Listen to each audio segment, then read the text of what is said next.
Welcome, ladies and gentlemen. My name is David Popovich, and welcome to Bookworms Fear Street Retrospective, looking at R.L. Stine's classic YA 90s horror series, Where Your Worst Nightmares Live. And OMG, you guys, you won't believe what happens in this entry. Hashtag juicy, hashtag gossip, hashtag murder. This is book 34, What Holly Heard.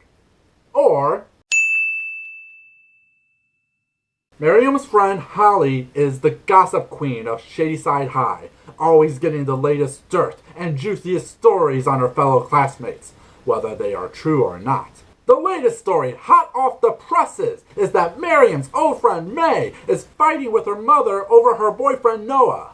Noah Brennan was one of Shadyside High's most infamous seniors. He was kind of wild and very unpredictable. He wore his black hair long, past his shoulders, and he had a double-pierced ear, a lean, muscular body, and a lot of attitude. And Holly is totally in love with Noah too. If anything, she hopes May's fights will make Noah break up, and then she can have him all to herself, even though she has a boyfriend.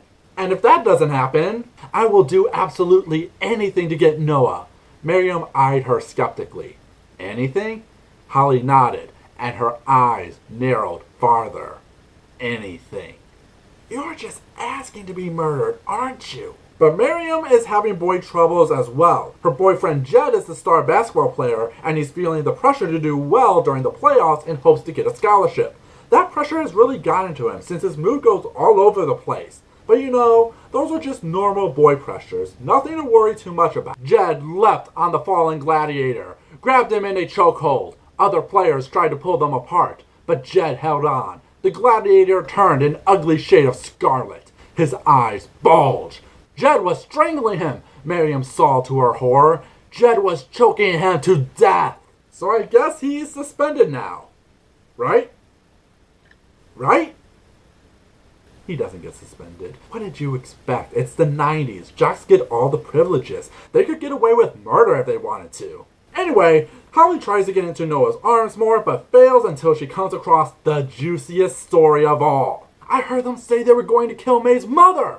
Of course, everyone thinks that's just crazy. Teenagers say the outrageous things all the time. Then May's mother dies. And it turns out Noah and May saw Holly eavesdropping on them. Oops. They saw me, Miriam!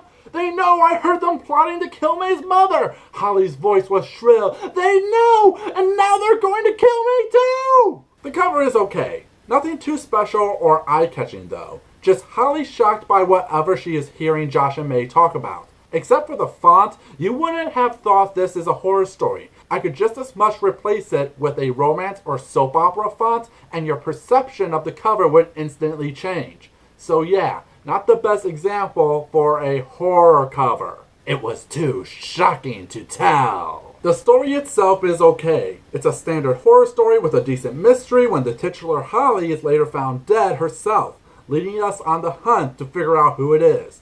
Could it be May or Noah? Or is it Jed? What about Holly's boyfriend? It's standard high school horror that when you don't think about it too much, can be very enjoyable.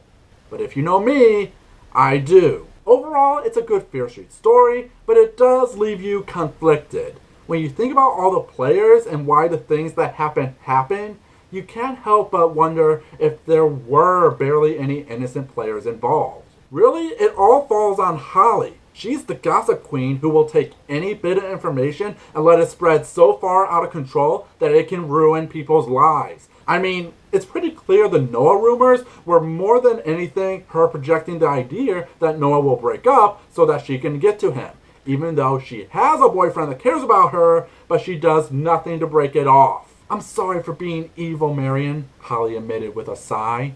It's just that I'm so crazy about Noah. You have no idea. On the other hand, when you see who actually did it and learn their motivations boiled down to the fact they want everyone to suffer just like them, you can almost understand where they're coming from.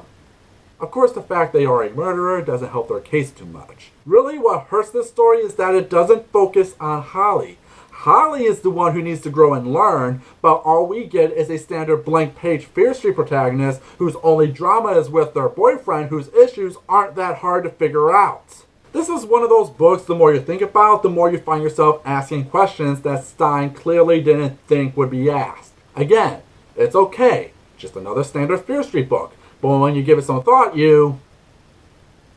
What about you guys? What are your thoughts on what Holly heard? Let me know in the comments, give a like if you enjoyed the video, and share around as we explore more horrors that Fear Street offers. Till next time, have a scary day.